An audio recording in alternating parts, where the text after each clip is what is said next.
Dr. Pacik, welcome to our show today. It's so wonderful for you to join us. This is such a painful condition, and it's so much more widespread than we probably know.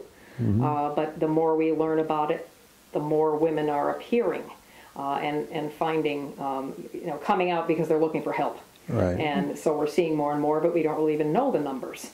But we certainly could, and it's cross-cultural, is it not? It is. Incidents of this are cross-cultural, so it's worldwide. Worldwide, and it's about 1 to 6%. I mean, even if that we know of, because this is the best-kept secret because women don't talk about it, and so we really don't know the true incidence. But even if it's just 1%, even if it's just 1 in 100 women, that's a huge number of women worldwide. Right.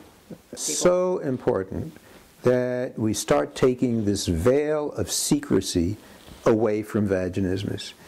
Erectile dysfunction is all over the television. There's not a day that you don't see something about erectile dysfunction and some of the enhancing drugs. And what we need to do is we need to get vaginismus out in the open. We need to have a society that allows women to express these deepest emotions because they are legitimate. It's part of humanity. It's part of what we struggle with. And every single culture will have vaginismus patients. Yeah, in fact, some of the literature that does exist, which isn't very much, is from other countries.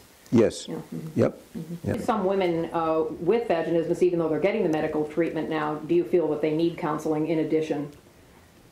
Well, I just really feel that that both the woman and the men are underdeveloped sexually. The woman's been so afraid of any sexual approach, any penetration, that she just shuts down. And then the guy hasn't had much more experience, and then they haven't really experienced their togetherness over time. If anything, she's been avoiding him and doesn't want to get too close with even other forms of sexual involvement because she's afraid it's going to lead to intercourse. So my own feeling was, yes, we can get them through so that they can have intercourse, but then they have to learn how to relax and love each other and cherish each other and how they can make each other happy. And every human being requires slightly different approaches for happiness. And that's where I think a sex counselor can really be helpful because they can really help guide these people. And we do get involved somewhat, but I really think if they see a sex counselor afterwards that the therapy would be very helpful. Right. My own experience with it is that it's impacted their life for so long in every facet that women feel socially. They don't fit in. They're afraid of relationships. They are afraid to have a child. It's just impacted every part of them. They feel like they're not complete. And sex has become associated simply with pain and fear, almost as if they were an abuse victim. Right, right. So it's helpful. I think what you're saying is absolutely right. They just don't, they feel like they don't fit in. They feel like freaks. They feel less than. They lose a lot in terms of their persona.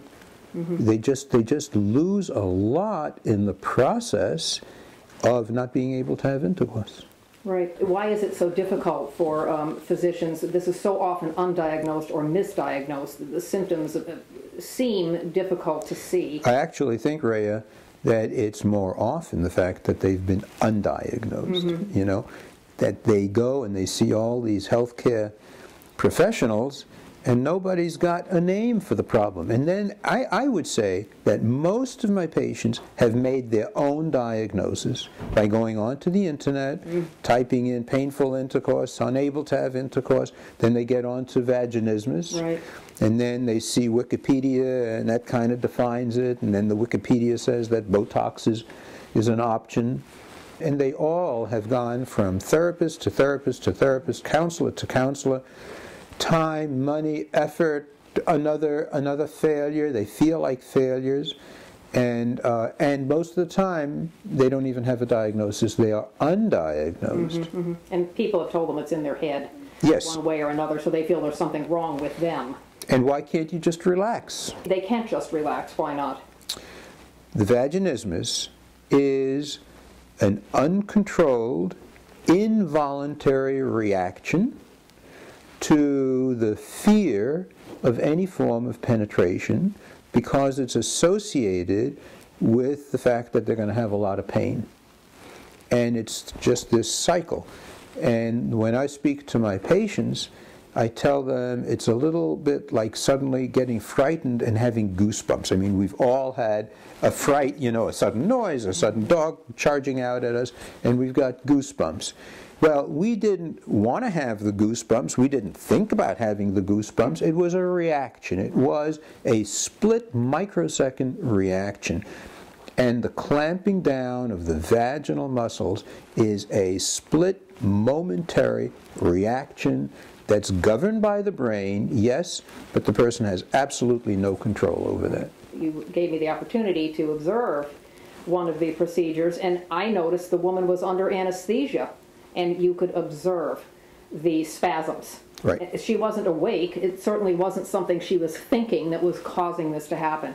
So it's in the physical. Which came first, the chicken or the egg? I've had women come to me who, at the age of 12 or 13, they could never use a Tampax or something. This is long before ever trying to have sex. So what originally caused them to have that fear? They had pain right from the start as long as they can remember. So where did that come from? Do we really have evidence as to what causes this? Right.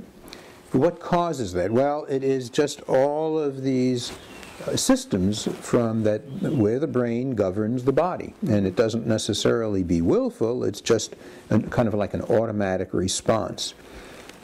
The fascinating thing is that patient after patient, when we get a very detailed history before they come in, and almost to the patient, everybody says it's like hitting a wall. They try to make love, the penis, but they're afraid, and they're in a sweat, they're in a state of avoidance and pulling back, but all of a sudden everything clamps shut. And to a patient, they all say it's like hitting a brick wall. Yeah. And that's how tight the vaginal spasm is. And when I have them under anesthesia, and I start doing a digital examination and they are asleep, I can still feel the spasm in many of the patients before they go into the deeper levels. They don't remember anything that I've examined them, but as I'm examining them. And the amazing thing to me is that there's even controversy in the literature, and I just read a paper, and it's on my website, where it's questioned if there's vaginal spasm altogether. But I see every one of these patients, and every single one of the patients has severe vaginal spasm. It's muscular, and it's spasm, and it involves many muscles that are involved with the vagina. And it's involuntary. There's nothing that you can do about it.